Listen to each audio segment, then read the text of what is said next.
अस्सलाम वालेकुम दोस्तों, मैं हूं आपका होस्ट, आपका दोस्त उमैर कायम खानी और आप देख रहे हैं हमारा यूट्यूब चैनल स्पोर्ट्स फनकारियां।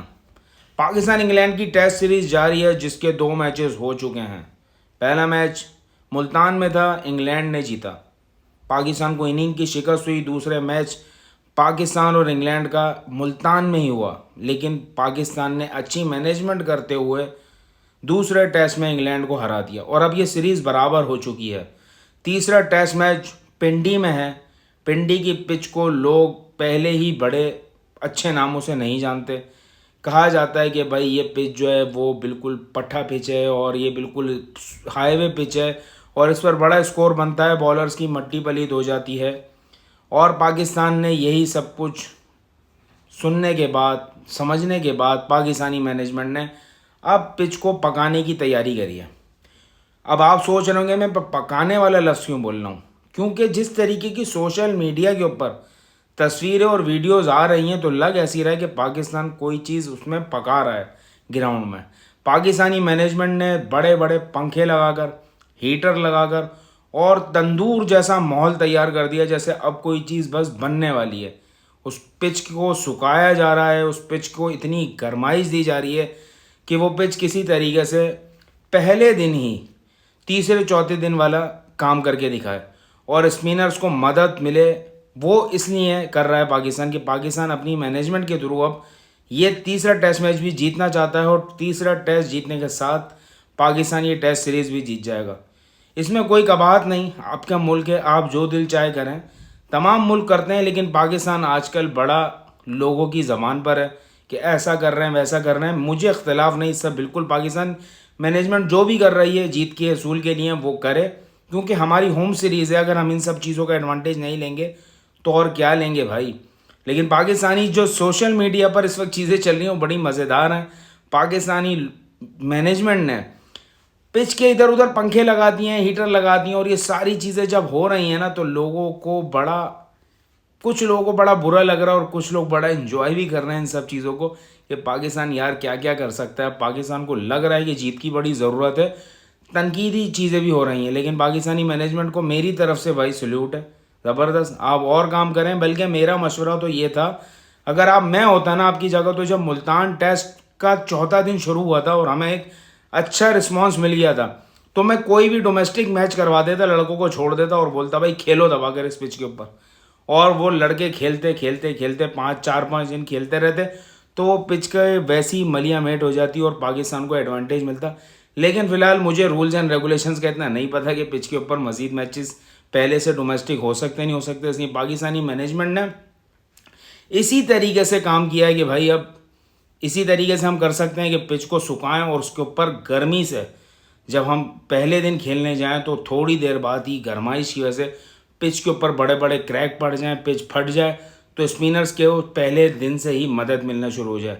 लेकिन ये सब चीज़ें खुद हमारे गले पर ना आ जाएं तो सबसे पहली जो चीज़ है वो पाकिस्तान को टॉस जीतना पड़ेगा। अगर अल्लाह ना करे पिच के ऊपर कोई भी रिस्पॉन्स ऐसा नहीं मिलता कि पहले दिन पिच इतना अच्छा रिजल्ट नहीं दे पाती और इंग्लैंड की बैटिंग आ जाती है, तो भाई इंग्लैंड को अगर एक दफ़ा सही पिच पर बैटिंग मिल गई तो वो एक दफ़ा में ही सब कुछ पूरा कर देगा और पाकिस्तान 2 बैटिंगों में भी कुछ नहीं कर पाएगा, ऐसा मैं समझता हूँ। और जितने क्रिकेट के लोग समझदारी रखते हैं और जो लोग समझते हैं कि क्रिकेट इंग्लैंड किस तरीके से खेलता है उनको बखूबी अंदाज़ा होगा। तो सबसे पहले तो हम लोगों को दुआ ये करनी कि भाई पाकिस्तान टॉस जीते और बैटिंग कर ले। बैटिंग करने का फ़ायदा ये होगा कि पाकिस्तान जो पहले दिन इतनी पिच ख़राब नहीं होगी, पाकिस्तान अच्छा स्कोर बना दे तो इंग्लैंड को दूसरी इनिंग में, और फिर तीसरी इनिंग अगर इंग्लैंड खुद करता है या चौथी करता है तो इंग्लैंड को बड़ा नुकसान होगा और पाकिस्तान ये टेस्ट मैच इंशाल्लाह जीत जाएगा। हमारी उम्मीद ही तो यही है कि पाकिस्तान अच्छी मैनेजमेंट कर कर एक और मैच जीते। लेकिन पाकिस्तानी फैंस और पाकिस्तानी जो मीडिया है वो अब जो है वो बड़ा एक जीत को जिस तरीके से सेलिब्रेट करना है, मुझ समेत खुश हैं हम, ठीक हैं, लेकिन हमें तमाम चीज़ों के ऊपर इतनी खुशियां भी नहीं मनानी चाहिए। अभी हमने कोई बहुत बड़ा मार का सर नहीं कर लिया, एक टेस्ट मैच जीते हैं, वापसी अपने आप को नीचे लेकर आएँ और अपना क्रिकेट के ऊपर फोकस रखें। आपने जिस तरीके से तस्वीरें शाये हो रही हैं, पीसीबी जिस तरीके से खुशियाँ मना रहा है और ये सारी चीज़ें कर रहा है, तो इतना ज़्यादा हल्लड़बाजी करने की ज़रूरत नहीं है। आपने कोई बहुत बड़ा तीर नहीं मार दिया एक टेस्ट मैच जीत कर। अच्छी क्रिकेट खेली है, अच्छा मैच खेला है, आप जीत चुके हैं, आपकी मैनेजमेंट अच्छी थी। कल को अगर यही दोनों बॉलर आपके पिट गए, जिनको आज हमने सुपरमैन समझ लिया और हमारे जो समझ लो निजात दहिंदा बन गए कि मतलब यही हमें बस निजात दिला सकते हैं, अल्लाह ना करे कि कोई ऐसी पिच विच मिल गई और ये दोनों ही कुटरे हुए, तो भाई फिर इनको ही गालियाँ पड़नी होंगी। पाकिस्तानी तो हर बंदे से उम्मीद बड़ी रख लेते हैं। जो भी हो पाकिस्तान के लिए वो अच्छा हो, जो भी परफॉर्म करे वो पाकिस्तान के लिए परफॉर्म करे। आगे पाकिस्तान ऑस्ट्रेलिया की वनडे सीरीज़ आ रही है, जिस सीरीज़ को लेकर तमाम लोगों की नज़रें पाकिस्तानी कैप्टनसी पर बढ़ी हैं कि भाई अब कप्तान कौन बनेगा। फ़खर जमान के बारे में सुनने में आ रहा है कि फ़खर जमान को टीम से ही बाहर कर दिया गया। अच्छा, अब कुछ लोग ये बोल रहे हैं कि फ़खर जमान को इसलिए बाहर किया गया है कि उन्होंने बाबर आजम के हक़ में एक ट्वीट कर दी थी और उनको इसलिए बाहर किया जा रहा है। ऐसी खबरें हैं, मुझे कंफर्म नहीं है कि फ़खर जमान बाहर हुए या नहीं हुए, लेकिन ये भी सोशल मीडिया पर ही चल रहा है कि फ़खर जमान जो है वो वनडे सीरीज़ का हिस्सा नहीं होंगे। तो फिलहाल मैं इतला दे दूं कि फ़खर जमान को पीसीबी ने, ऐसा लोगों को लग रहा है कि इसलिए बाहर किया, लेकिन फ़खर जमान जो है वो फिटनेस में पास नहीं हुए हैं, इसलिए उनको पीसीबी कंसीडर नहीं कर रहा है वनडे सीरीज़ के लिए। दूसरी मैं आपको एक और बात बता दूं कि फ़खर जमान बड़ी ऐसी बेहतरीन चॉइस है वनडे में, जो हमारे लिए एक माइंड सेट है कि यार ये बंदा जो है खुलकर खेलता है और इसका जो स्टाइल जो है वो बड़ा एग्रेशन वाला है और ये मैच को अपने तरीके से खेलता है, तो हमारे लिए बड़े सूटेबल हैं फ़खर जमान। उनको बाहर करना हमारे लिए अच्छा नहीं है, लेकिन फ़िलहाल पीसीबी का एक रूल एंड रेगुलेशन ये बन गया कि अब जो फिटनेस में पास होगा वही खेलेगा। अच्छा, कुछ लोग सवाल ये कर रहे थे कि रिजवान फेल हो गया और ये फेल हो गया। भाई कोई भी जो इसमें क्रिकेट में खेल रहा है वो फेल हुआ नहीं है। एक सिर्फ जो जाहिद थे वो फिटनेस लेवल में फिटनेस टेस्ट में फेल हुए हैं, बाकी तमाम लोग जितने खेल रहे हैं ये फिटनेस टेस्ट में पास होकर खेल रहे हैं। कोई दूसरी दफ़ा में पास हुआ है, कोई तीसरी दफ़ा में पास हुआ है, लेकिन फ़खर जमान फ़िलहाल अभी तक फिटनेस टेस्ट के अंदर पास नहीं हुए हैं। और कैप्टेंसी की जब बात की जा रही थी तो तब भी मैं यही सोच रहा था कि फ़खर जमान जिनको कप्तान बनाने की बात हो रही है और हारिस जिनको कप्तान बनाने की बात हो रही है फिटनेस टेस्ट में, फ़खर जमान जो है कम अज़ कम पास नहीं हुए हैं। लेकिन हारिस जो हैं जब वो ए टीम की कैप्टेंसी कर रहे हैं तो आप उनकी ख़ुद की परफॉर्मेंस भी देख लें कि वो किस किस्म की परफॉर्मेंस देख रहे हैं। आज भी वो यूएई के ख़िलाफ़ जो मैच था, ओमान के ख़िलाफ़ था मेरे ख्याल से, ओमान के ख़िलाफ़ जो मैच था उसमें हारिस आज भी नहीं चल सके और एक दफ़ा फिर बोल्ड हो गए। तो पाकिस्तानियों को ये भी सोचना चाहिए यार, हमें परफॉर्मेंस को भी कंसीडर करना चाहिए कि ऐसा नहीं है कि बस कप्तान है इस माइंड सेट का बना दो कि वो तेज़ खेलता हो, उसके अंदर इरेशन हो, वो फाइटर हो, फलाना हो, दिमाग हो, लेकिन वो ख़ुद कुछ भी खेल ना रहा हो लेकिन उसको बना दिया जाए। तो मैं बात कर रहा था फ़खर जमान की कैप्टेंसी की, लेकिन पाकिस्तान में इस वक्त जो सबसे ज़्यादा हमारे लिए अच्छी चॉइस है वो रिजवान है। अल्लाह करे कि रिजवान की अकल में आए और वो कैप्टेंसी को ले लें।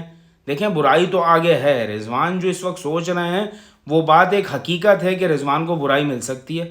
बुराई इस सूरत में मिल सकती है कि यार चैम्पियंस ट्रॉफी बड़ी करीब है और टीम का लेवल जो है वो बहुत ही नीचे और इसकी बुराई कप्तानी पर ही आनी है। लेकिन बाबर आजम ने जिस तरीके से कप्तानी को छोड़ा है तो लग ऐसी रहा है कि अभी कोई कप्तानी लेना नहीं चाह रहा। बाबर आजम को भी वनडे सीरीज़ में कंसीडर अगर नहीं किया जाता तो पीसीबी की ये ज़्यादती होगी। ये मैं इसलिए बोल रहा हूँ कि बाबर आजम वनडे का अभी तक नंबर 1 बैट्समैन है और regular number 1 batsman Babar Azam को रहना चाहिए। ये ख़ुद पाकिस्तान के लिए बड़ा अच्छा है क्योंकि पाकिस्तान के पास ये एजाज़ हासिल है कि बाबर आजम सबसे ज़्यादा दिन का रिकॉर्ड तोड़ने के करीब हैं वनडे में नंबर 1 होने के।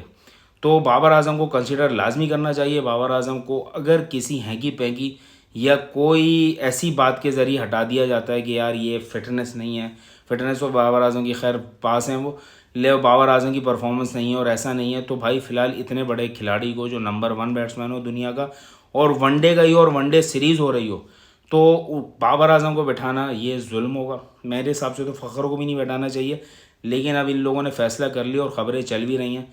तो देखते हैं आगे क्या होगा। पाकिस्तान में जो आगे सारी चीज़ें होने वाली हैं वो इंतहाई दिलचस्प है। तीसरा टेस्ट इस चीज़ को बड़ा अहम है कि पाकिस्तान में आगे मज़ीद क्या फ़ैसले होंगे।